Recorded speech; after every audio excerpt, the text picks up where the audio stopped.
다음 주가 되면 에스겔서 묵상 본문이 이제 마칩니다.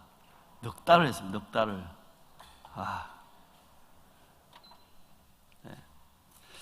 넉 달 동안 이 작년에 2달 하고 올해 2달 하니까 엄청 긴데 여러분한테는 좀 샘나는 이야기인지 모르겠지만 저는 참 좋았어요. 왜냐하면 이 에스겔서를 따로 어디 특별히 배울 때도 없고, 그렇다고 강의를 잘 들을 기회도 없고, 예? 그렇다고 우리가 굳이 아무것도 관계없는데 책을 사가지고 열심히 읽을 일도 없고. 그런데 이제 작년과 올해 에스겔서 묵상을 하면서 이런저런 책도 보게 되고, 또 본문 말씀도 엄청 많이 읽게 되고, 예, 그래서 예전에는 목사이지만 에스겔서가 엄청 부담스러웠어요. 막 저런 거 설교하라면 이제 돌아프는 거예요. 역사서 하라고 하면 이렇게 아는 건데 에스겔 이런 거 하면 막 돌아프는 거예요. 예. 이사야, 예레미야, 에스겔. 진짜 끔찍한 거예요. 그런데 이 에스겔을 떼고 나니까 에스겔 말씀이 참 놀랍고 은혜의 말씀인데, 목사인 우리도 참 모르고 살았구나. 네. 그래서 아쉬움을 가득 담아서 다음 주 묵상이 마치니까 목요일 날 마치잖아요. 31일 날. 그래서 마지막으로 이 에스겔 정리하는 김에 이렇게 설교를 준비했습니다. 본문을 우리 읽기는 45장 1절에서 8절까지 읽었는데 40장에서 48장까지를 중심으로 해서 말씀을 전하려 합니다. 먼저 한 번 더 복습을 해보면 에스겔서의 내용은 크게 2가지인데, 하나는 심판에 대한 내용과 회복에 대한 내용입니다. 제가 너무 천천히 하니까 잠이 오십니까? 좀 더 빨리 속도를 내볼까요? 네. 죄송합니다. 에스겔 32장까지가 심판의 말씀이잖아요. 그럼 이 32장까지 내용이 뭐냐면 사람들의 죄악 부분이 있고, 또 하나는 그 죄악으로 인한 결과로서의 심판, 이게 이제 32장까지고 33장부터가 회복이에요. 회복인데 33장부터 39장까지는 누가 봐도 이스라엘의 회복이야 라는 걸 알 수 있어요. 근데 40장부터 48장까지는 회복에 대한 건 맞는데, 이게 나타난 건 예루살렘과 이스라엘과 성전과 이런 게 있어서 이게 꼭 이스라엘의 회복 같지만 한편에서 이스라엘의 회복이 아니라 하나님 나라에서 회복이 뭔가를 이야기하시는 거거든요. 네, 그래서 오늘은 그 회복에 대한 말씀을 할 거예요. 자, 자료 화면을 먼저 한번 보여주시면, 네, 보이나요? 저 어디서 많이 보신 것 같지 않습니까? 처음 봤습니까? 묵상책 13페이지. 번호가 없습니다. 6장을 넘기면 조개 아랫단에 나옵니다. 저게 뭐냐면 복 있는 사람 13페이지에 있는 40장부터 48장까지를 제가 보여주려고 사진을 찍었는데 그냥 전체가 다 나왔어요. 확대를 할 수 있으면 밑에 걸 좀 확대해 주시면. 네, 방송실은 센스쟁이에요. 네, 그래서 이렇게 보시면 40장부터 48장을 뭐라 되어 있냐면 새 성전과 새 나라에 대한 환상 해서 5부분으로 나눠놔요. 5부분으로 찌냐면 40장에서 42장까지가 새 성전 환상, 43장이 여호와의 영광이 성전에 돌아오신다, 44장이 성전 동문과 성전 봉사 규정, 여기가 이제 제사장 규정이 나와요. 그 다음에 45장, 46장이 구역을 나누고 통치자 관련 규정, 그 다음에 예물 관련 규정, 그 다음에 47장과 48장은 성전에서 물이 흘러가는, 지난주에 우리 담임 목사님께서 금요일에 설교해 주셨던 부분이죠. 소성케 되는 물, 그리고 새 땅 나누기, 새 예루살렘. 이게 복 있는 사람 13페이지에 있는 이 에스겔의 구조와 내용이에요. 다른 책에 보면 한눈에 보는 성경, 손에 잡히는 넬센 성경 개관 이런 데 보면 같이 되어 있는데 48장까지 40에서 48장을 세 부분으로 나눠요. 어떻게 나누냐면 40에서 43장까지를 새로운 성전, 그다음에 44장부터 46장까지를 새로운 예배, 그다음 47장부터 48장까지를 새로운 땅, 이렇게 구별을 하고 있고요. 그다음에 그 좀 좋은 성경책, 예를 들어가지고 저처럼 이렇게 좀 이렇게 가죽도 두껍고 안에 글자도 엄청 많은 성경책 있잖아요. 그런 성경책을 보면 제가 보는 성경책이 홀리원 바이블이라는 성경책인데, 여기에 보면 설명을 해놓은 게 있어요. 주저리. 거기에 보면 여기 그 40장부터 48장까지를 뭐라고 해놨냐면 하나님 나라의 새로운 질서의 회복, 이렇게 되어 있어요. 특히 요 44장부터 46장까지가 보면 44장은 제사장직의 회복이지만 45, 46장을 뭐라 되어 있냐면 신정 질서의 회복, 뭐 이렇게 이야기를 하거든요. 네, 여러분 뭐 크게 중요한 것 같지는 않지만 하여튼 그런 내용. 그래서 오늘은 44장, 45장, 46장을 중심으로 해서 40장에 48장 전체를 이야기하는 거예요. 뭔 소리 하는 그냥 하면 되지, 그죠? 예. 두 번째 그림을 보여주시면, 예, 저거는 40장부터 43장까지의 성전 그림이에요. 이거는 지난번에 또 교회에서 보여주셨잖아요, 그죠? 예, 그래서 지난주에 그 성전에서 물이 나온다는 건 저기 뒤쪽 편에 그 이렇게 막 허연 구름 같은 거 올라오잖아요. 제사 지내는 거. 그 뒤쪽 편에 성전 문지방에서 물이 나오는 거예요. 그래서 자세히 보면 파란색이 좀 있어요. 보이시죠? 그래가지고 동쪽 밑에 보면 파란색이 좀 굵게 나오죠. 물이 좀 굵어졌다는 말이겠죠. 예? 그래서 성경을 읽다 보면 이 물 나오는 게 도대체 무슨 말인가 싶은데, 성전 그 문지방에서 물이 나와가지고 그 다음에 그 남쪽에, 그러니까 남쪽으로 갔다는 게 아니라 그 번제단 아래 남쪽으로 물이 흘러가지고 성전 동문까지 물이 흘러갔는데, 이 에스겔이 성전 동문문을 확 열고 나가면 되잖아요. 그런데 하나님이 성전 동문을 열지 말라 했잖아요. 네, 묵상을 하신 분들은 압니다. 성전을 열지 말라 해가지고 북쪽으로 제가 삥 돌아가가지고 보니까 성전 동문에서 물이 삐직삐직 흘러나오는 거예요. 그래도 어떻게 해요? 그 물이 쫄쫄쫄 흘러가지고 큰 강물이 됐다, 그런 설명까지 합니다. 그러니까 저 설명은 40에서 43장까지 그리고 47장의 부분에서 중요한 그림입니다. 그리고 세 번째 지도 그림 한번 보여주시죠. 이것도 어디서 많이 본 것 같지 않습니까? 네, 그 묵상책 13페이지 위쪽 부분에 있는 그림입니다.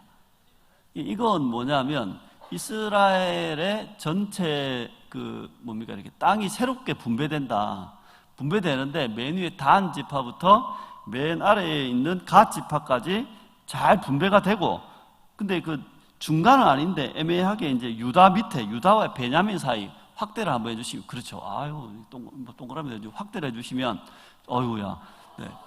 네.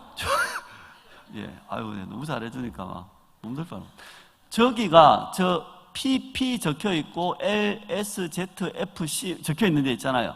저 통구역이 뭐냐면 거룩한 구역이에요. 거룩한 구역. 그래서 S라고 적혀 있는 중간에 네모 있잖아요. 거기가 성전터예요. 성전터고, Z라고 적혀 있는 부분 있죠? 성전터를 둘러싼, 거기가 제사장의 땅이에요.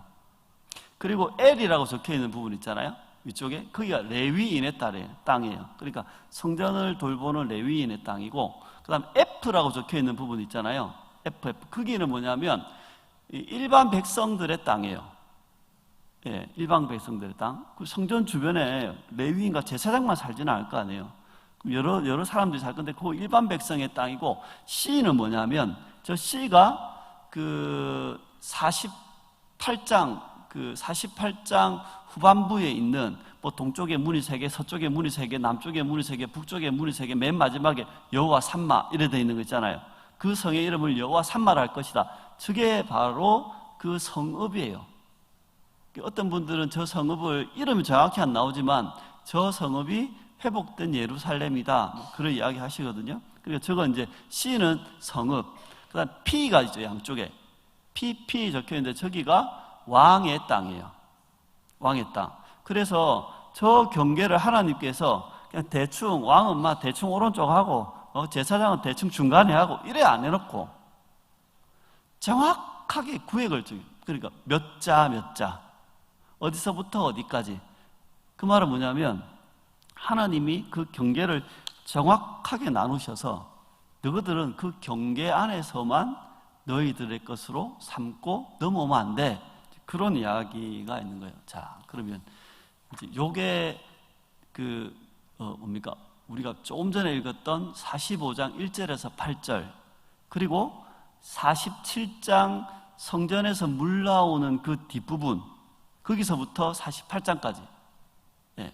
그러면 앞쪽에는 성전, 그 다음에 중간에 읽었던 오늘 본문하고 뒤쪽에는 땅 분배. 그럼 그 사이에 중간에 있는 44, 45, 46장에 있는 내용이 뭐냐면 이스라엘의 회복된 모습에 대한 거예요. 회복된 모습. 자, 그러면 이제 그만 보여주세요. 회복된 모습에서 이제 우리가 잘 포인트를 잡아야 될 게 그런 거 있잖아요. 관점 포인트, 관전 포인트 이런 거 있잖아요. 그거를 둘 중에 하나를 사람들이 잡아야 되는데, 하나는 뭐냐면 회복을 생각할 때 회복이 언제 일어나느냐를 이렇게 관전 포인트로 잡는 사람이 있어요. 그러면 이 에스겔의 성전과 이 이스라엘의 회복이 과연 언제 일어나느냐? 예수님 때 일어나느냐? 아니면 뭐 나중에 뭐 십자군 전쟁 때 일어나느냐? 아니면 1945년입니까? 8년입니까? 그때 이스라엘이 다시 나라를 세울 때 진짜 저게 일어나느냐? 네. 지금의 이스라엘이 팔레스타인 지역을 점령하고도 그 성전상 부근에는 완전히 몰아내질 못하고 있어요. 같이 막 겹쳐 살고 있거든요.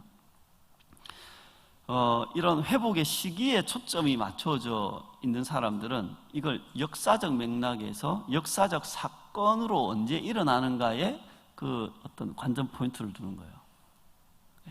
근데 이걸 누가 했냐면 예수님의 제자들도 이런 시각이었어요. 그 예수님이 이렇게 부활하신 다음에 40일 동안 제자들하고 같이 있었잖아요. 몰라요? 사실 있었거든요. 네, 40일 동안 하루 종일 같이 있지 않았는데 띄엄띄엄 계시면서 예수님이 하나님 나라를 가르치셨어요. 하나님 나라, 그러니까 하나님 나라의 일을 말씀하셨다. 이게 사도행전 1장 3절에서 6절에 그렇게 5절까지 되어 있어요. 하나님의 일들을 착 말씀하시면서 아버지께서 약속하신 것을 너희들이 기다려라. 근데 그 약속한 게 뭐냐? 성령이다. 그럼 보세요. 하나님의 나라의 회복이 일어난대. 그러면 이 제자들의 느낌이 뭐냐면 드디어 이 옛날에 약속됐던 그 에스겔의 환상 속에 약속됐던 그 나라가 이제 회복되는 건가? 그러면 이 회복이 어떻게 되느냐 하면요, 성전이 일단 있어야 돼요. 성전이 있고 거기에 하나님의 영광이 그 성전 가운데 짜잔 들어와야 돼요. 맞잖아요. 그리고 나서 그 땅에 왕이 세워지고 제사장이 세워지고 그 나라가 뭔가 이렇게 새로움을 입어야 되는 거예요. 예수님이 딱 그 말하니까 제자들은 분명히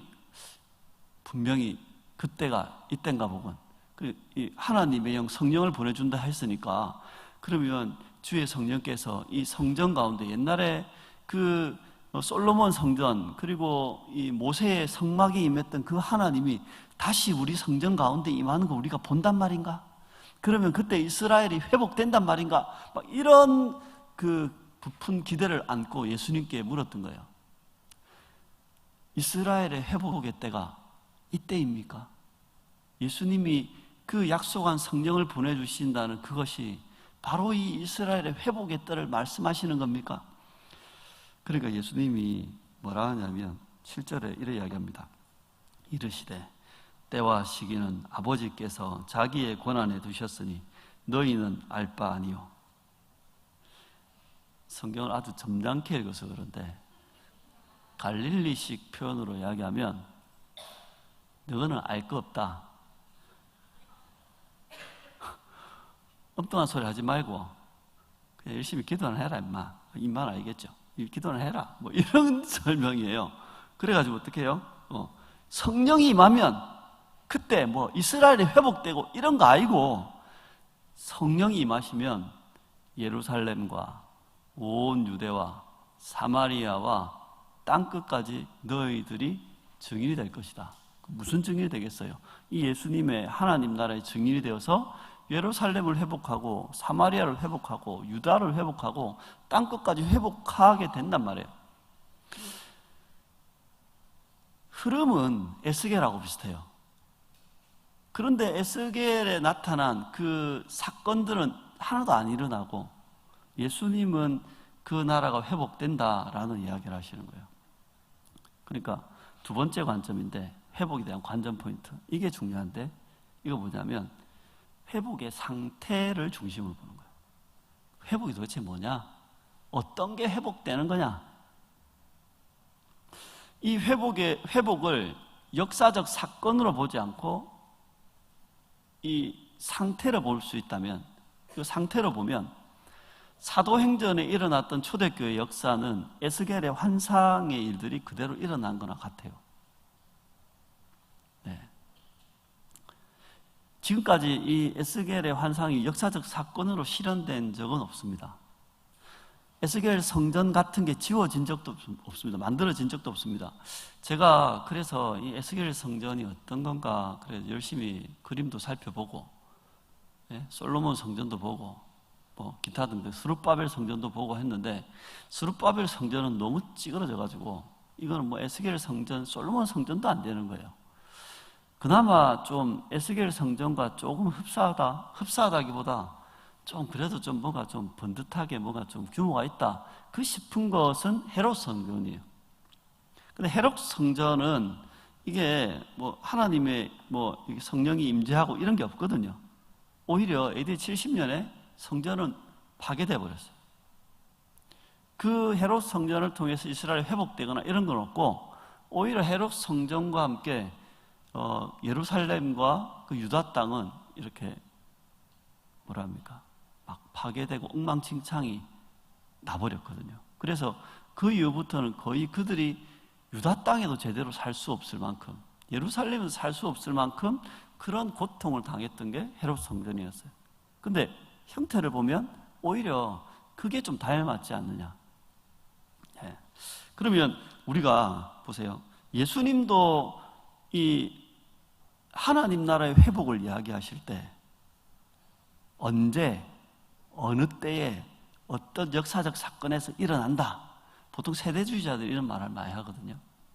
근데 그 꽂혀 있으면 자꾸만 그 역사적인 것들만 이렇게 바라보고 마는 거예요. 근데 예수님이 말했던 이 회복의 상태에 초점이 맞춰지면 어떤 일이 있냐면, 나중에 일어날 일이 아니라 그 회복의 상태에 대한 말씀을 우리에게 적용해서 지금 우리에게 실현할 수 있는 하나님 나라의 회복으로 볼 수 있는 거예요.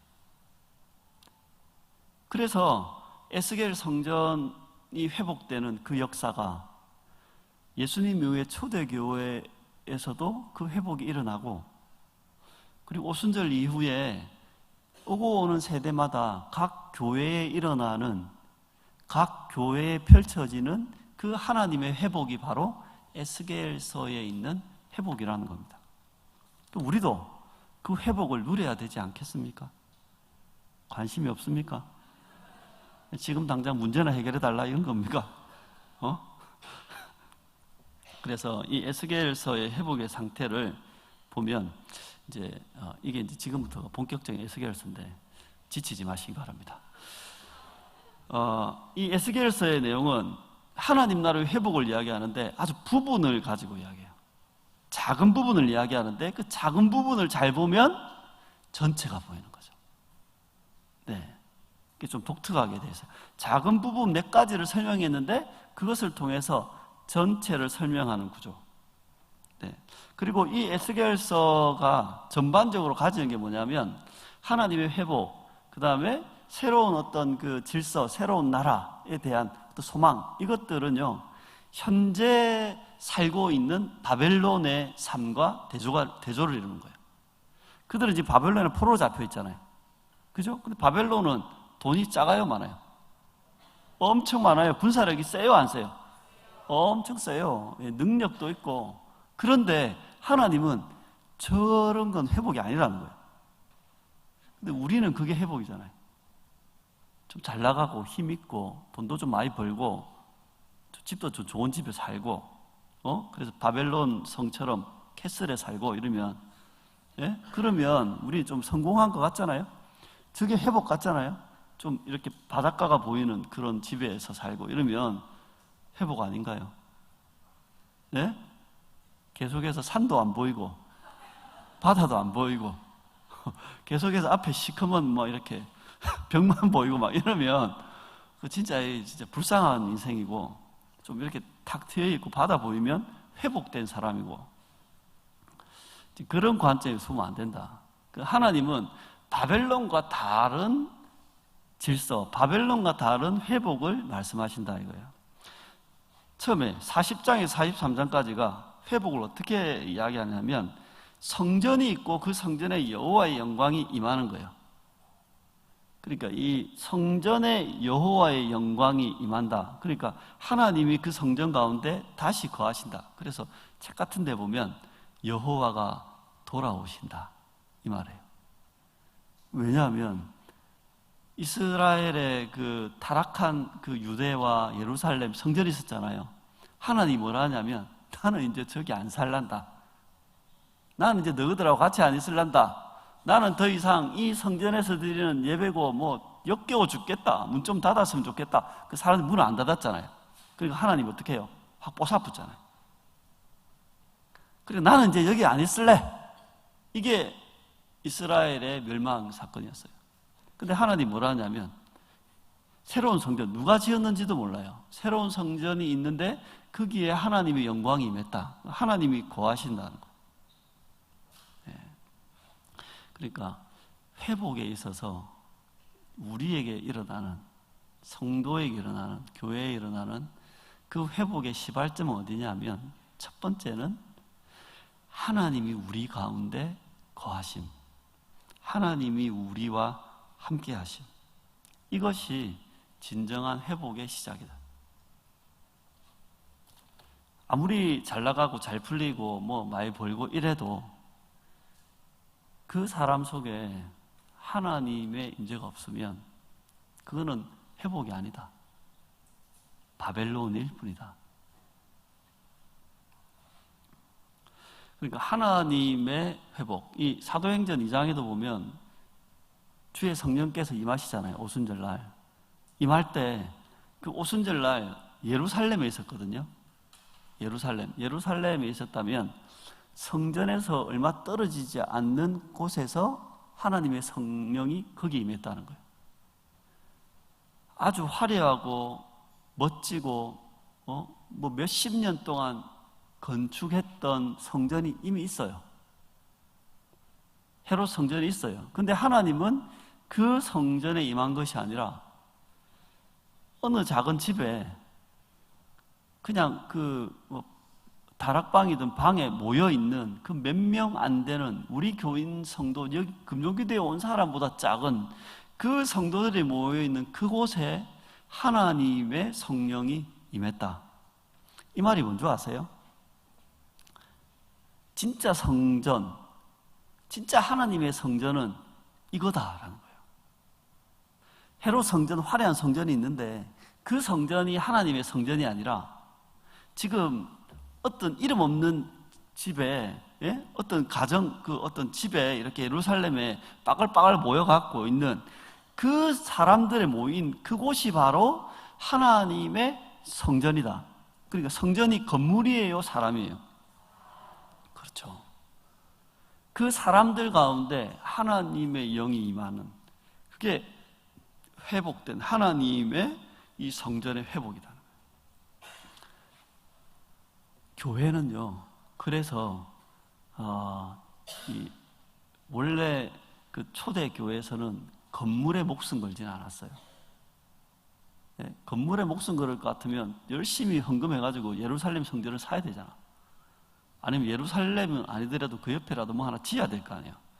그 당시 교인이 몇만 명 됐는데, 못 와가지고 그런 거 안 했거든요. 예수님의 제자들, 초대교회 성도들은 건물 자체를 그렇게 중요하게 여기지 않았어요.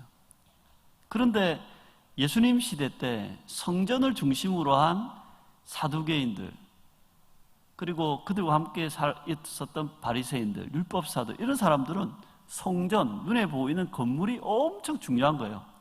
그 건물이 하나님의 임재의 상징이었어요. 그런데 초대교회 성도들은 그 건물이 임재의 상징이 아니라 하나님의 성령이 임재한 그 성도들이 하나님의 임재의 실제였던 거예요. 그래서 우리 그 성경에 보면 성전하면 우리 지금 기독교에서 말하는 성전하면 건물이 성전이 아니다. 건물은 예배당이다 그러잖아요. 그죠? 예배당, 예배드리는 건물. 성전은 교회, 성도가 성전이다. 왜 성전이냐? 그리스도의 몸된 교회, 그리스도가 성전이시잖아요. 그리스도의 몸에 붙어 있으니까 우리가 성전이죠. 또 주의 성령께서 우리 가운데 거하시죠. 그러니까 우리가 주의 성전이 되는 거예요. 자, 그렇다면 이런 겁니다. 그러면 최소한 시작의 교회 성도들은 에스겔 40장에서 43장은 이루어진 거예요. 아닌가? 성령이 없습니까? 성령이 한 번씩 들락날락거리십니까? 성령이 계시면 에스겔 40장에 43장까지가 임했다고 오셨으니까 우리가 성전이라면서요. 그럼 예전에 없던 새로운 성전이 우리잖아요. 우리는 어떻게 해요? 일단 그 성전이 회복된 거예요. 회복된 게 이러나 실망 1. 자, 근데 이게 1차 회복이에요. 이게 돼야 돼. 예수님이 요한복음 3장에 보면 니고데모라는 그 사람하고 이렇게 이야기하실 때 니고데모가 막 이렇게 어떻게 해야지 하나님 나라를 볼 수 있습니까? 막 이러니까 물과 성령으로 나지 아니하면 하나님 나라를 볼 수 없느니라. 예수님이 말하는 하나님 나라를 볼 수 있는, 하나님 나라에 거할 수 있는, 하나님 나라가 회복되는 첫 번째 조건은 뭐냐면 물과 성령으로 거듭난다. 다른 말로 성령이 우리 가운데 내주하시는 자만이 하나님 나라 회복이 있다. 근데 이제 이게 끝이 아닌 거예요. 이게 시작. 보세요. 성전이 만들어지고 하나님의 영광이 딱 임했잖아요. 그죠? 그럼 그러고 나면 이제 끝나버야 되잖아요. 근데 43장 이후에 44장에 뭐 번제단도 만들고 뭐도 하고 뭐 제사장도 세우고 왕도 이제는 뭐 정치를 하고 땅도 분배하고 이런 게 있잖아요. 그러니까 그게 이미 회복된 성도가 회복을 향해 나아가는 길을 이야기하고 있는 거예요. 뭐냐면 이 44장부터 46장까지 한 번 더 이야기합니다. 40장에서 43장은 여러분에게 이루어졌어요? 안 이루어졌어요? 이루어진 거예요. 이루어진 거예요. 일단 이루어졌다고 치는 거예요. 네, 여기서 나는 예수 안 믿습니다 이런 말 하는 거 없게요. 그냥 다 그냥 이루어졌다 치는 거예요. 자, 그 다음에 44장부터 46장까지는 뭐냐면 하나님 나라의 질서가 회복되는 거예요. 제가 볼 때 하나님 나라의 회복은 여기에 포인트가 있어요. 네, 핵심이 있어요.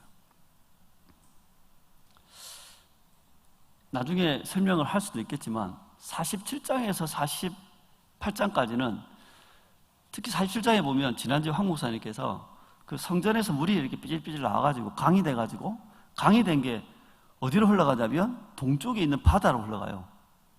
맞죠? 동쪽에 있는 바다가 뭐냐면 사해예요. 사해. 사해 뜻이 뭘까요? 죽은 바다. 죽은 바다. 왜 바다가 죽었냐면 너무 염분기가 많아가지고 물고기들이 너무 작아 못 사는 거예요. 네. 사람들도 가가지고 떠 있으면 그냥 수영을 못 해도 돼요. 둥둥 떠댕겨요. 네. 사해에서는 물에 빠져 죽을 염려가 없어요. 단 뒤집어져 있으면 빠져 죽어요. 손을 들고 있으면 빠져. 연붓기가 너무 많아가지고 이렇게 뭘 못 사는 거예요. 겨우 할 수 있는 게 뭐냐면 소금 채취. 그래서 사해소금, 예?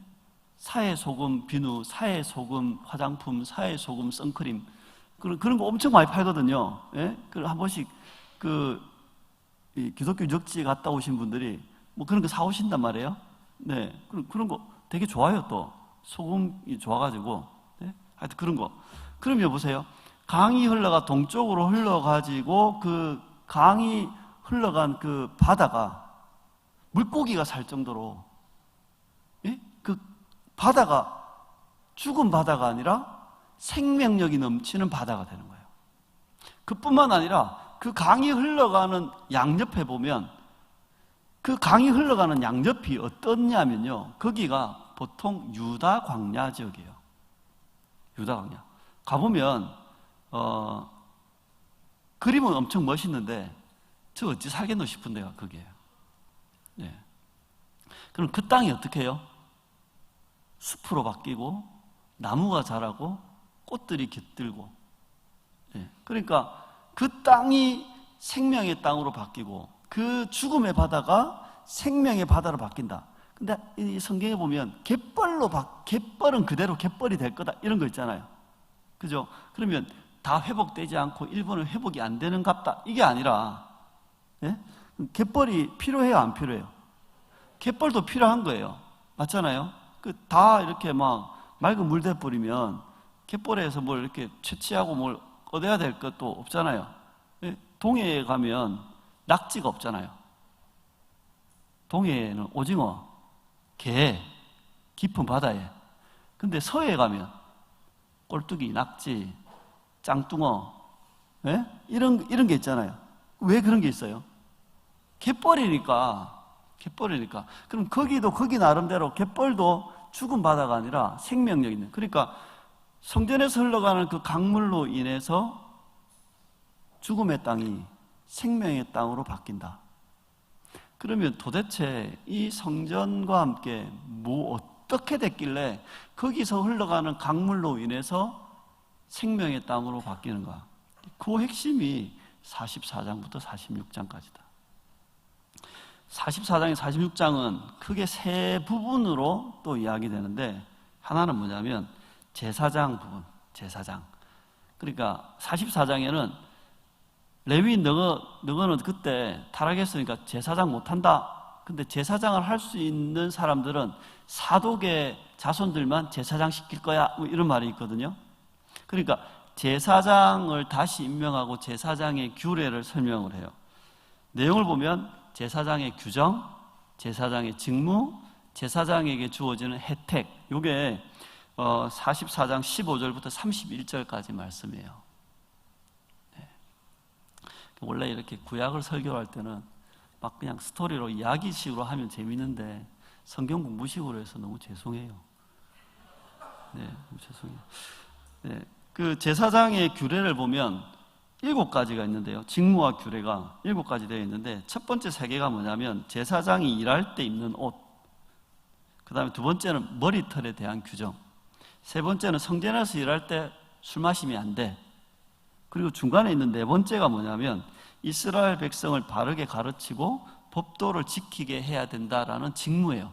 이게 직무예요. 그러니까 역할, 할 일은 이거고, 지 스스로가 지켜야 될 것들은 앞에 옷, 머리털, 그 다음에 술 먹으면 안 돼. 그리고 그 뒷부분에 보면, 직무 다음에 보면, 이제 넌 결혼을 아무나 하면 안 돼. 결혼해야 할 수 있는 상대가 정해져 있어. 네? 함부로 아무나 하면 안 돼. 두 번째는 시신하고 접촉했을 때는 이렇게 정결 예식을 해야 돼. 하지만 시신하고 접촉을 하지 않아야 돼. 근데 어쩔 수 없이 하게 됐을 때, 부모가 돌아가셨을 때 해야 되잖아요. 그럴 때는 이렇게 정결을 해야 돼. 그리고 마지막에 보면 제사장이 절대 먹어서는 안 되는, 먹지 말아야 될 것들은 이런 거다라는 규정이 있어요. 그러면 여기 보면 6가지의 규정과 1가지의 직무가 되어 있어요. 그 6가지 규정은 뭐냐면 이 직무를 잘 수행하기 위해서 자기가 조심하고, 그리고 신중하게 자기의 삶을 살펴야 되는 것이고, 한 가지 직무, 그게 뭐냐면 백성들에게 하나님의 율법을 가르쳐서 그 백성들이 그 하나님의 법도를 지킬 수 있게 하는 이 직무. 그러니까 제사장에 대한 설명을 할 때 요것만 해놨어요. 그럼 요건 뭔 말이냐면 이런 거예요. 제사장을 통해서 모든 하나님의 백성들이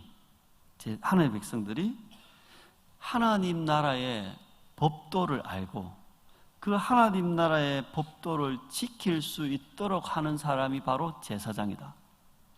그러니까 하나님 나라의 회복은 뭐냐면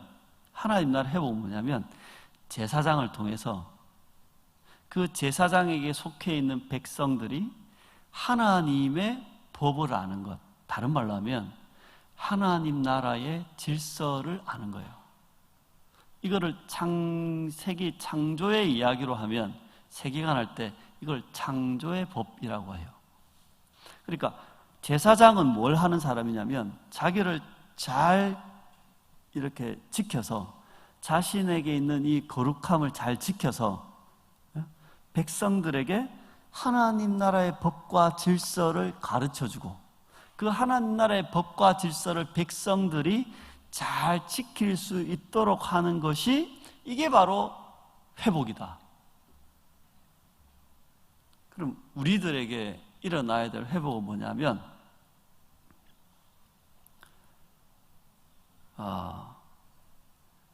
이 교회 가운데 여러분들에게 하나님의 법, 하나님의 질서가 뭔지를 잘 가르쳐서 여러분이 그 하나님 나라의 질서대로 살 수 있도록 하는 것이 그게 바로 회복이다. 왜 이렇게 힘들게 사는가? 왜 이렇게 엉망진창으로 꼬여 사는가? 그거 뭐냐면 우리에게 이 하나님의 법과 질서가 너무 멀리 있거나 소홀하거나 관계없기 때문이라는 거예요. 이게 제사장에 대한 규정이 44장, 45장은 이제 그 아까 거룩한 구역에 대한 부분인데 이건 뭐냐면 45장과 47장, 8장까지 연결이 되는 말씀이에요.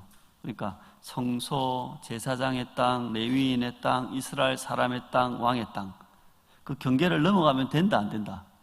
절대 안 된다. 나중에는 이 거룩한 땅이 있잖아요. 어디로 확대되냐면 이스라엘 12지파의 전체 땅으로 확대돼요. 그러면 그 전체 땅도 경계가 있거든요. 그럼 지파가 우리가 좀 세졌어.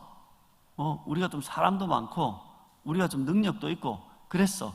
그러면 그 땅을 넘어가가지고 다른 지파를 침범하면 돼요, 안 돼요? 안 돼요. 그러니까 명확한 경계를 가지고 살아가야 되는 거예요. 근데 이스라엘의 패망 때를 보면 이런 경계가 없어요. 지 하고 싶은 대로 다 하고 사는 거예요. 지가 가지고 싶으면 힘만 있으면 가지고 뺏고 싶으면 뺏고 성경에도 보면 신명기도 그렇고 잠언서에도 그렇고 경계석을 옮기지 마라 라는 말씀이 있어요. 경계석은 뭐냐면 그 경계의 라인을 결정하는 그 돌이 있단 말이에요. 그걸 어떻게 해요? 내가 힘이 세니까 확 밀어부는 거야. 그럼 어떻게 해요? 이거 내 땅이다 우겨버리는 거예요. 그렇게 되면 이 속에 뭐가 담겨있냐면 사람들은 그 당시는 우리는 지금은 자본주의니까 돈인데 그 당시는 돈이 아니잖아요. 재산이 뭐냐면 땅이거든. 그러니까 이 사람들은 삶의 의미를 어디에 두느냐면 그 땅 가지는데 재산 가지는데 의미를 두고 사는 거예요. 분쟁은 왜 일어나는가? 그 당시에 사회적 분쟁이 왜 일어나는가? 더 가지려고 일어나는 거예요. 땅 좀 더 가지려고. 그래서 심지어는 이 땅을 더 가지기 위해서 권력자들이 그 백성들을 탄압하는 거예요. 탄압해서 어떻게 해요? 부자들은 계속해서 더 부자가 되게 하고 가난한 자들은 더 가난하게 해서 가난한 자들은 먹도 살도 못하도록 해놓고 부자들만 넉넉하게 살 수 있도록 만드는 제도. 근데 바벨론이 그래요. 바벨론은 정책 자체가 뭐냐면 다른 나라를 침략해서 그 재물들을 가져오는 거잖아요. 그래서 그 지역, 모든 지역들을 바벨론이 다 점령했거든요. 점령해가지고 어떻게 해요? 이런 거지. 내가 힘이 있어. 그럼 팔레스타인에 가는 거예요. 이거 내 땅. 그럼 끝이에요, 그냥. 애굽에 갔어요, 만약에. 이거 내 땅! 이러면 싸워가지고 내 땅 끝인 거예요. 그게 세상 나라의 법칙이었어요. 그 탐욕, 그 욕망을 끊임없이 추구하면서 그 경계를 넘어가는 사람들. 근데 하나님의 나라는 그 욕망에 따라서 경계를 넘어가는 게 아니라 모두가 다 함께 다 공존할 수 있도록, 다 공생할 수 있도록 그 하나님이 정해주신 경계를 지키고 산다는 거예요. 그러니까 여러분의 경계를 지키고 사는 것이 그게 회복이에요. 한번 보세요. 제가 이렇게 능력이 엄청 있어가지고, 네? 제가 능력이 있어가지고 제가 한 번 더 결혼하면 되나요? 네? 내가 만수르처럼 내가 4명까지는 내가 어떻게 할 수 있다. 네? 그럼 하면 되나요? 안 되나요? 안 되는 거예요. 안 되는 거예요. 그럼 법적으로는 안 되니까 그럼 사바사바에 가면 되나요? 사바사바 하는 거 알죠? 몰래 이런 거. 내가 능력이 있는데 못 돼. 내가 하고 싶은 대로 하는 거지. 근데 그게 세상의 논리예요. 근데 하나님의 논리는, 하나님의 질서는 네가 힘이 있든 네가 높든 네가 뭘 많이 가졌든 너는 너의 경계를 지켜내야 된다는 거예요. 남편은 남편의 경계를 지켜내셔야 되고, 아내는 아내의 경계를 지켜내셔야 되고, 담임 목사님은 담임 목사님의 경계를 지켜내고, 부교역자는 부교역자의 경계를 지켜내야 되는 거예요. 셀장은 셀장의 경계를 지켜내고, 셀 가족들은 셀 가족의 경계를 지켜내야 되는 거예요. 그게 하나님 나라의 회복이에요. 근데 우리가 왜 이렇게 망가져 사는 줄 아세요? 그 경계 없이 살고 경계를 함부로 들락날락 거려서 그래요. 경계를 넘어서 다른 사람에게 피해를 주고 아프게 했다는 걸 전문용어로 뭐냐 하면 적극적 학대라 그래요. 적극적 학대. 네. 10월 28일부터 31일까지 있는 자아상회복 세미나에 오시면 보다 더 자세한 내용들을 들을 수 있습니다. 네. 저의 설교와 이 성경 공부에는 항상 간접 광고가 들어있기 때문에 유념하시기를 바랍니다. 네. 그러니까 하나님은, 우리는 보세요. 우리는 더 잘 되는 거잖아요. 더 발전하고 더 잘 살고, 이게 우리는 너무 길들여져 있는 거예요. 그리고 거기에 길들여진 사람들이 바벨론인 거죠. 확장하고 빼앗고 점령하고, 그래서 내 거 만들고, 이게 바벨론식 사고. 근데 그게 세상의 논리고 세상의 질서예요. 근데 하나님의 나라는 질서는 그렇지 않아요. 하나님이 정해진 그 구역 안에서 자족하고 성실하게 살아가는 사람들, 그게 바로 하나님 나라의 질서가 회복되는 거예요. 우리는 그 경계 안에서 잘 살고 있는가? 그 경계를 벗어나고 살면, 경계를 자꾸만 벗어나려는 그 욕망 속에 사는 건 뭐냐면, 그게 우리에게 하나님 나라의 회복이 멀다는 이야기예요. 세 번째 내용인 요 45장 9절부터 있는 46장까지 이어지는 군주에 대한 규례예요. 그 군주에 대한 규례를 보면 이렇게 절기도 지켜야 되고 제사도 해야 되고 막 이런 이야기 나오거든요.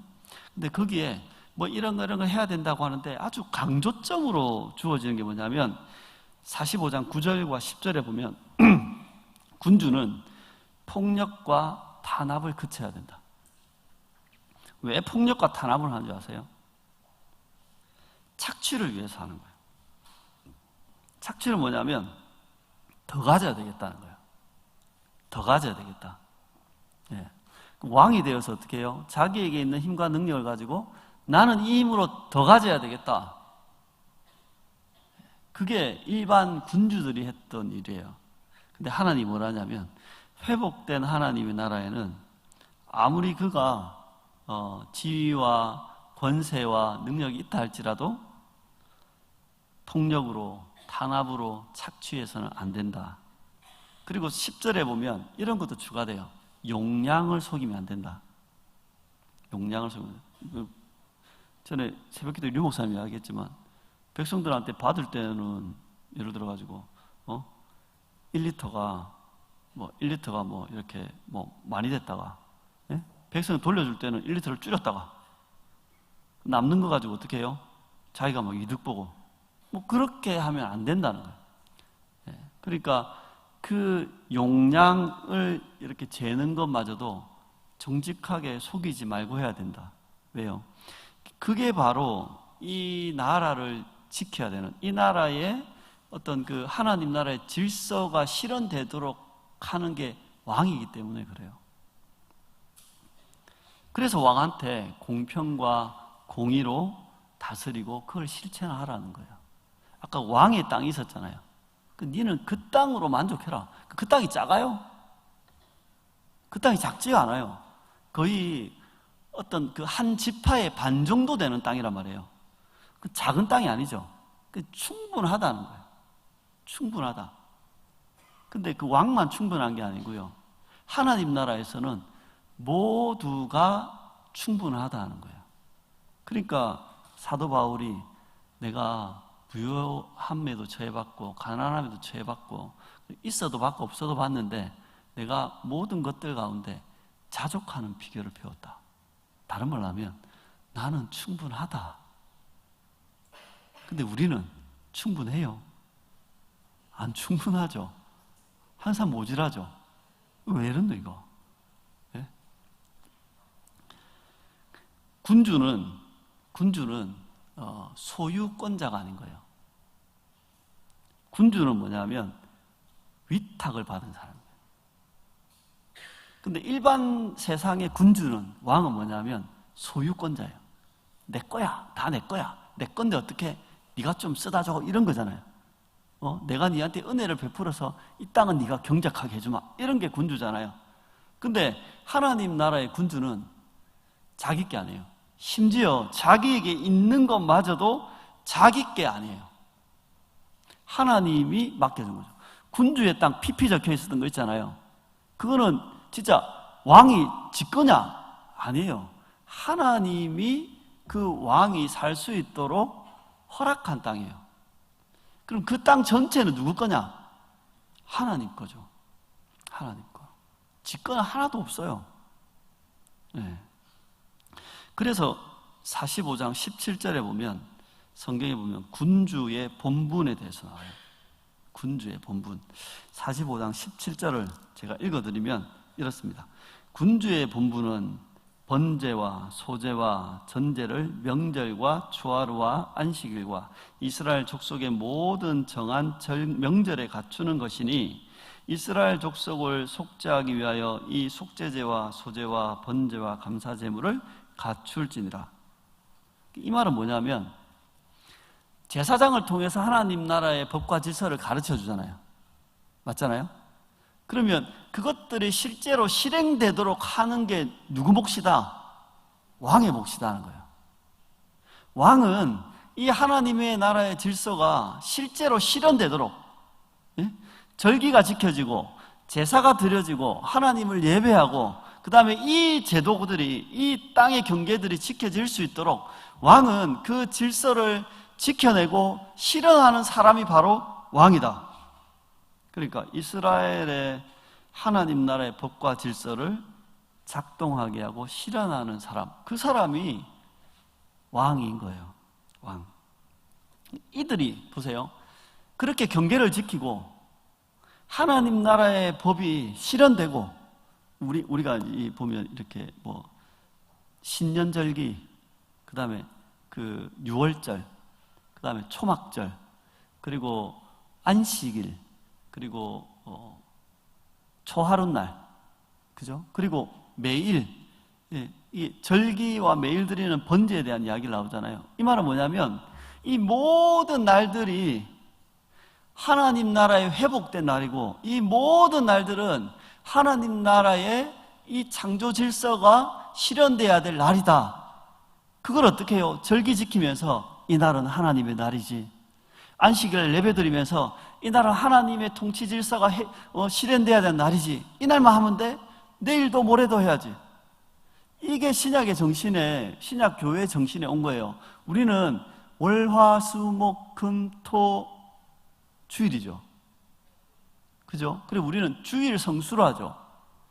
그 주일 성수, 그게 보면 주일만 지켜야 된다는 게 아니라 모든 날이 주의 날인데, 이 날을, 모든 날이 주의 날이라는 것들을 기억하고 기념하도록 하기 위해서 주의 날을 지키는 거예요. 그러니까 월요일도 주의 날, 화요일도 주의 날, 오늘도 주의 날, 내일도 주의 날, 첫날 만날 주의 날, 모든 날이 주의 날인 거예요. 어떻게 그런 주의 날로 살려고, 그러니까 예수님이 부활한 이후의 모든 날은 주의 날이다.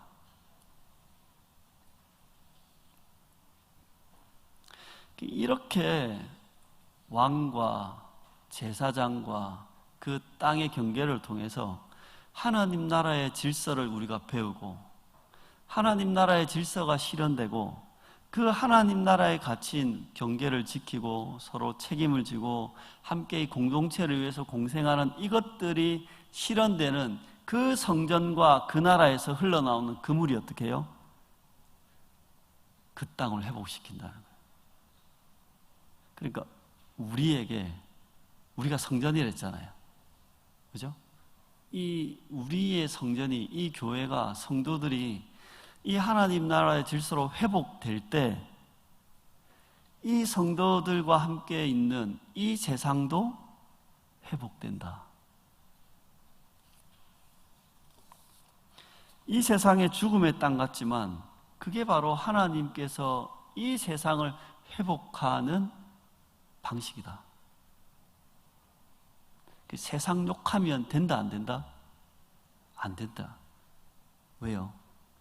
세상이 희한한 것들은 하나님의 교회가 온전한 회복으로 나가지 못했고, 하나님의 성도들이 그들의 삶의 질서가 무너졌기 때문에 이 세상에 회복이 없다는 거예요. 이걸 우리의 이야기로 가져보면 이렇습니다. 우리가 살아가는 세상의 질서는 바벨론하고 똑같은데, 이건 어떠냐면 따라해 볼까요? 소유중심적인 질서. 이 소유중심적인 질서는 뭐냐면 위에 거나 말 가지려는 거예요. 그런 말 있잖아요. 가진 놈이 장땡. 가진 놈이 장땡인 거예요. 네? 그래서 이 구조를 보면 항상 경쟁과 대결 구조입니다. 우리가 살아가는 세상. 우리는 거기에서 익숙하게 살아간 거죠. 그래서 모든 게 경쟁과 대결 체제 속에 있는 거예요. 그럼 이 경쟁과 대결 체제는 뭘로 이어지냐면 항상 승자와 패자, 성공과 실패라는 구조로 연결됩니다. 그래서 항상 경쟁하고 대결하기 때문에 우리가 경쟁에서 이기면 승자가 되고 지면은 패자가 되고, 네. 이 사람들이 가지는 생각은 뭐냐면 한정된 자원을 누가 더 쟁취하느냐, 누가 더 많이 가져가느냐, 이게 승자예요. 그러니까 자원이 어떻게 해요? 한정되어 있단 말이에요. 한정되어 있는데 저것들을 같이 먹어야 돼요. 같이 먹어야 돼요. 같이 먹으니까 어떻게 해요? 한정된 자원을 같이 먹어야 되는 경쟁자, 다른 말로 적대적 관계가 되는 거예요. 왜? 자원은 한정되어 있는데 이걸 어떻게 해요? 나도 먹고 저놈도 먹고 같이 먹어야 되는 거예요. 네? 근데 어떻게 해요? 이 안에 들어있는 것 보면 방식, 이 경쟁의 방식이 이런 거예요. 첫 번째는 약육강식. 약육강식이 뭐예요? 약한 놈은 잡아먹히고 강한 놈은 잡아먹는다 이거잖아요. 그죠? 그러니까 강자만이 살아남는 방식. 약자는 또 다른 먹이일 뿐인 거예요. 이게 바벨론식 방식이에요. 그래서 어떻게 해요? 강해야 된다. 왜? 내가 강해야지 저것도 먹을 수 있고 저놈도 먹을 수 있다. 그래서 강자가 돼야 되는 거예요. 강해야 산다. 예, 강한 척, 센 척. 세지 않으면 어떻게 해요? 딱 잡아먹히니까. 그리고 이들의 삶의 방식, 적자 생존이라고 들어보셨죠? 이 말은 뭐예요? 적은 놈만 살아남는다는 거예요. 그러니까 자원이 한정되어 있기 때문에 모두가 만족할 수 없다. 예? 그러니까 어떻게 해요? 소수만이 이것들을 누릴 수밖에 없다. 어떻게 이 한정된 이 자원을 가지고 어떻게 다 나눠 먹냐? 예를 들어 가지고 함께하는 교회 제가 이제 예배를 드리면서 쫀득이를 한 박스 사왔다 칩시다. 쫀득이 한 박스에 30개 들어가지고 그거를 우리 이 금요기도회 때 나눠 먹는다 칩시다. 그럼 여러분 1인당 몇 개 들어가겠습니까? 입에. 네? 입에 몇 개 들어가겠습니까? 입에. 쫀득이 한 봉지에는 8개가 들어있습니다. 이 사람들이 2년 전까지만 해도 9개가 들어있었는데 원가 절감 차원에서 이 사람이 8개로 줄였더라고. 길이도 좀 짧아졌어요. 짜증나요. 그럼 겨우 1인당 하나씩 먹겠죠. 1인당 하나씩. 그러면 1인당 하나씩 그냥 나눠줄까? 이러다가 누군가가 이런 이야기를 합니다. 우리 제배가 이긴 사람 다 먹읍시다. 그래가지고 각 이렇게 뭡니까? 복도별로 막 이렇게 가위바위보를 하는 거지. 가위바위보를 막 해가지고 어떻게 해요? 승자 이래가지고 어떻게 해요? 한 놈이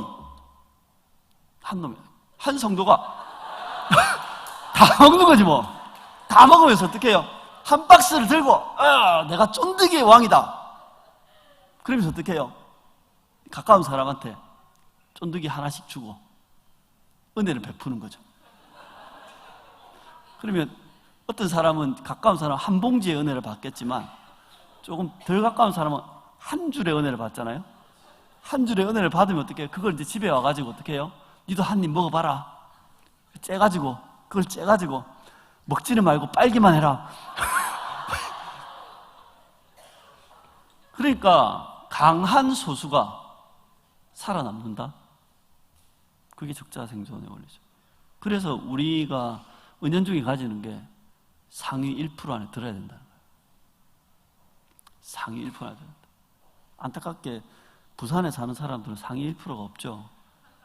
그죠? 구소동에 일단 온 사람들도 상위 1%는 없습니다. 네, 그러니까 우리는 쫀득이를 못 먹는 거죠. 운 좋으면 쫀득이 맛은 알 수 있죠. 빨아봤다가. 그 정도가 이렇게 성공한 사람. 네.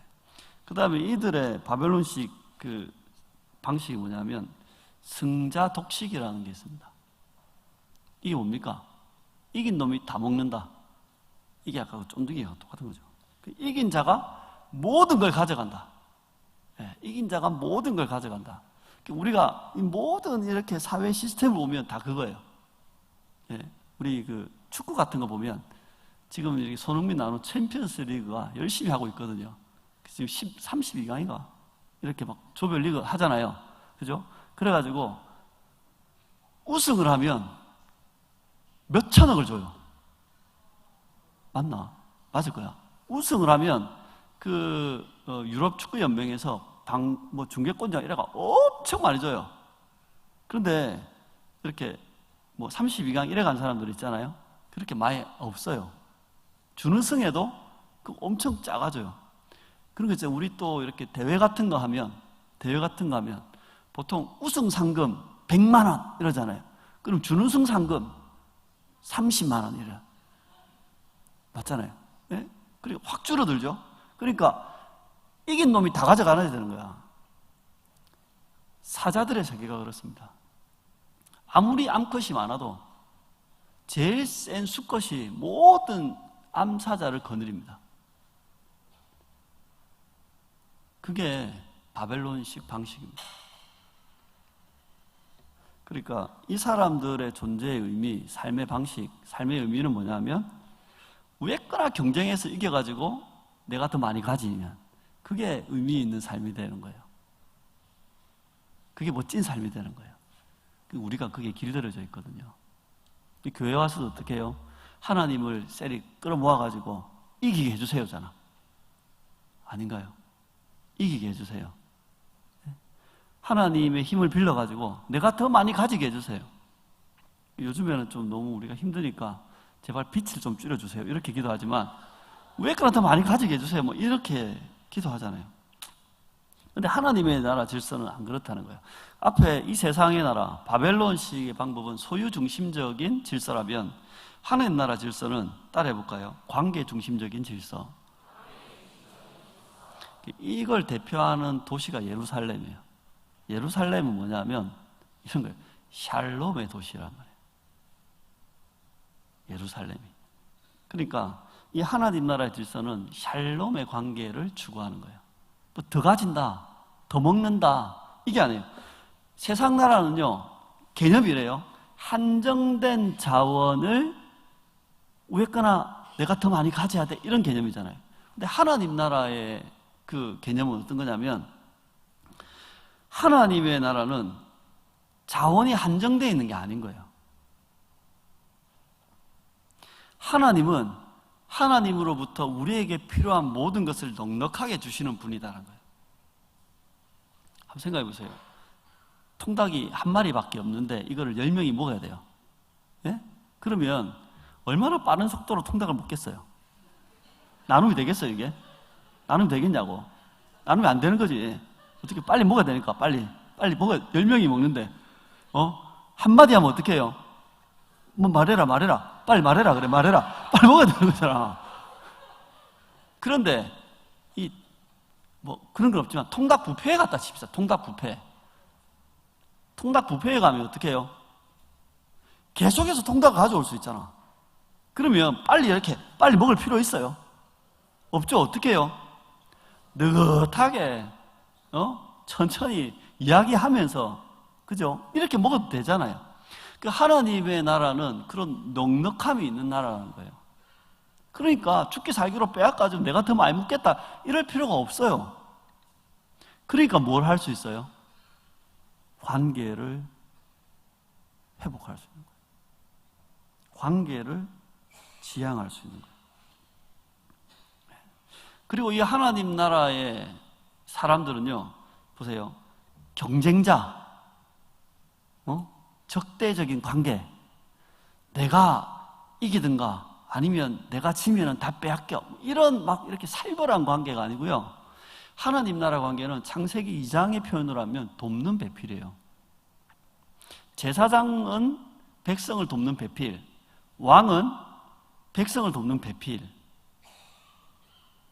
그러니까 돕는다는 게 뭐냐면 그 사람들에게 하나님의 나라의 이 질서가 실현될 수 있도록 이루어질 수 있도록 돕는 그 사람. 그게 창세기 2장에 있는 돕는 배필이에요. 하나님의 나라를 살 수 있도록 돕는 사람, 하나님의 질서가 실현될 수 있도록 도와주는 사람, 그게 바로 하나님 나라 백성이에요. 네. 그래서 이 사람들은 살아가는 방식이 쪼매난 사람 조금이 다 잡아먹고 막 적자 생존하고 막 약육강식 이런 게 아니라 이 사람들은 공동체로 살아가는 거예요. 이 공동체는 창세기 1장, 2장에 있는 하나님의 존재 방식이었거든요. 그래서 이 에스겔에도 있는 것처럼 공평하게 사는 거예요. 왜? 공평이 어떻게 공평할 수 있어요? 하나님이 나눠줬으니까 공평한 거예요. 하나님이 필요한 대로 나눠줬으니까 공평한 거예요. 그걸 가지고 어떻게 해요? 사는 거예요. 혼자 사는 게 아니라 같이 살아요. 이걸 전문 용어로 공생이라고 하죠. 공생. 같이 산다. 혼자만 살면 안 된다는 거예요. 예? 제사장은 왕의 일을 도와주고, 왕은 제사장의 일을 도와주고, 백성은 왕의 일을 따라주고, 왕은 백성을 살피고, 서로가 공생하는 거예요. 예. 심지어는 자기에게 있는 것마저도 다른 사람에게 내줄 수 있는 질서, 그걸 이제 나눈다, 공유한다고 그러죠. 왜 그걸 할 수 있는지 아세요? 내한테 있는데 내 게 아닌 거예요. 내한테 있는데 이건 하나님 건 거예요. 그러니까 내한테 있는 걸 어떻게 해요? 저들이 필요하면 저들에게 나눠줄 수 있는 거예요. 그러니까 이 사람들의 하나님 나라 이 관계의 어떤 중심적인 질서를 살아가는 이 사람들의 삶의 의미와 어떤 존재의 의미는 샬롬의 관계에 두고 있는 거예요. 그러니까 하나님하고 내가 어떤 관계다. 이게 예배죠. 그게 40장에서 43장까지의 하나님의 임재가 있는 거잖아요. 그리고 이 땅을 어떻게 살아갈 거예요? 사람들과 어떻게 살아갈 것인가? 예? 우리 공동체 안에서 어떻게 살아갈 것인가? 이게 44장부터 46장까지의 말씀이거든요. 47장부터는요. 그러면 이 세상을 향해서 우리는 어떻게 살아야 될 것인가? 그러니까 여러분을 통해서 이 세상이 혜택을 받고 은혜를 누리고 회복되는 죽음의 땅이 생명을 누리는 그 세상. 이게 하나님 나라의 질서입니다. 에베소서 5장에 보면 성령의 충만에 대해서 나와요. 너희는 술 취하지 말라. 이는 방탕한 것이니 오직 성령의 충만을 받아라. 이러잖아요.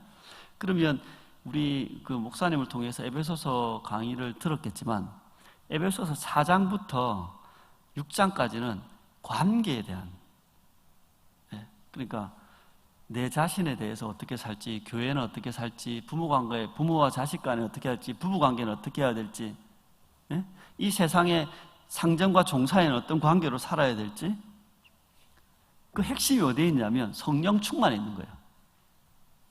이 말은 뭐냐면 성령 충만은 불바다가 뜨거워지는 게 아니고 헷가닥 뒤집어지는 게 아니고 에베소서에 있는 성령 충만은 그들의 삶의 영역에 하나님 나라의 질서가 회복됐다는 겁니다.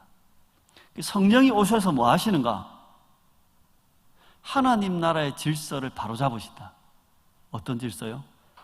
남편과 아내 사이의 질서, 부모와 자식 간의 질서, 사장님과 종업원 간의 질서, 교회 성도 간의 질서, 내 안에 옛사람과 새사람 사이의 질서, 이거를 주의 성령께서 오셔서 이걸 바로 잡으신다 이거예요. 그래서 적용을 하면 이런 겁니다. 첫 번째, 하나님이 거하시는 성전으로서의 우리 교회 성도들이 회복되셔야 돼요. 하나님이 거하셨어요. 이거는 우리가 교회된 거 맞잖아요. 근데 문제는 그 다음, 하나님의 이 거하심이 하나님의 임재가 충만하냐는 거예요. 그러니까 하나님의 임재를, 하나님의 이 충만을 회복하셔야 되는 거예요. 근데 이거는 어떻게 해야 되는가? 황 목사님이 그렇게 강조하는 예배를 통해, 묵상을 통해, 기도를 통해서 회복하셔야 되는 거예요. 그래서 여러분, 예배를 통해서 하나님의 임재를 회복하시기 바랍니다. 그래서 사모하셔야 됩니다. 여러분, 묵상을 통해서 여러분 속에 있는 여러분 영의 그 하나님의 임재를 다시 회복하시기 바랍니다. 여러분 다시 기도로가 살아나셔서 여러분 속에 있는 하나님의 임재가 회복되시기를 바랍니다. 그게 하나님의 창조 질서가 회복되는 것입니다. 그래서 이 하나님의 임재가 회복되지 않는 사람은 절대 이 삶의 질서는 회복되지 않습니다. 그래서 교회에서 그토록 강조하는 게 예배합시다, 묵상합시다, 같이 기도합시다. 왜요? 이게 돼야지 그 다음 걸 할 수 있는 거예요. 그 다음은 뭐냐? 이렇게 하나님의 임재가 회복된 자가, 두 번째, 하나님 나라의 질서, 이 창조 질서가 회복된 생활로 나가야 되는 거예요. 첫 번째, 우리가 살아가는 일상생활 속에서의 그 질서가 회복돼야 돼요. 거창한 게 아니라 이런 겁니다. 먹고 사는 질서가 회복되셔야 됩니다. 다른 말로 하면 적당히 드십시오. 먹을 때 먹고 안 먹을 때 안 먹고, 예? 좀 이렇게 너무 많이 눈앞에 있다고 너무 많이 막 쑤셔 넣지 마시고, 식사를 하시라고요. 식사를. 적당한 식사. 옆불떼기 터지도록 드시지 마시고, 네? 그게 창조 질서입니다. 하나님이 우리들에게 적당히 먹고 살아야 된다고 가르쳐 주시는 거예요. 근데 어떻게 해요? 금요기도를 마치고 또 닭을 죽여가는 그런 살지 말고 제발. 네? 네, 먹는 질서를 먹는 질서를 회복하라. 적당히 식사하셔야 돼요. 두 번째 따라해볼까요? 일하는 질서를 회복하라. 적당히 노동하셔야 돼요. 네, 꼭 땀을 흘려야 된다 이건 아닌데 노동을 하셔야 돼요.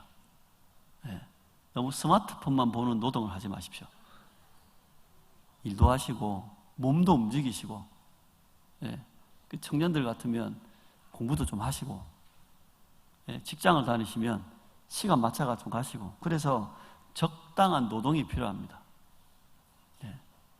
어떤 분들은 너무 많이 일해서 문제이기도 한데 어떤 분들은 진짜 일을 너무 안 해서 문제일 수도 있습니다. 네. 좀 나이가 되고 차면은 뭐라도 일하셔야 됩니다. 네. 한 번씩 내가 너무 오랫동안 일해서 잠깐 쉬고 싶습니다. 그건 이해되는데 너무 길게 쉬지 마세요. 뭐라도 일하셔야 돼요. 그리고 여러분 따라해볼까요? 휴식의 질서를 회복하라. 이게 하나님의 창조 질서입니다. 적당히 자세요. 좀 너무 많이 TV 자지도 마시고 너무 짧게 자지도 말고, 예? 눈 뻘개지고, 젊을수록 너무 많이 TV 자잖아요. 연세가 드실수록 눈 뻘개가 사시잖아요. 그러지 마시고 적당히 수면을 취하시고 적당히 휴식을 취하셔야 됩니다. 그게 하나님이 만들어 놓으신 질서입니다. 근데 왜 우리가 못 쉬어요? 죽기 살기로 일해야 되는 기라. 경쟁에서 이겨야 되니까. 안 그러면 못 살 것 같으니까. 그죠? 밤낮 가리지 않고 일하고 밤낮 가리지 않고 뭔가를 하고, 그건 하나님의 창조 질서에 벗어나는 겁니다. 제가 볼 때 제일 좋은 건 해 떨어지면 자면 제일 좋겠는데 또 그렇게는 안 되잖아요. 해 뜰 때 일 나가지고 해 떨어지고 자면 진짜 좋을 것 같은데, 예? 그런 거 있잖아요. 느낌이 에녹 정도 시대 때 사는 거, 예, 형광등 이렇게 호롱불 이런 거 없이, 그죠? 그러면 진짜 좋을 것 같은데 그렇게는 안 되더라도 잘 시간 되면 주무십시오.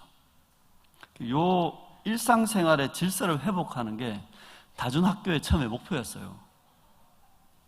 예? 스마트폰 싹 뺏어가지고, 예?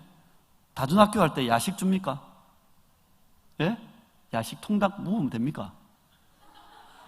먹는 거 아이가 또 막. 예? 그런 걸 좀 줄여서, 예?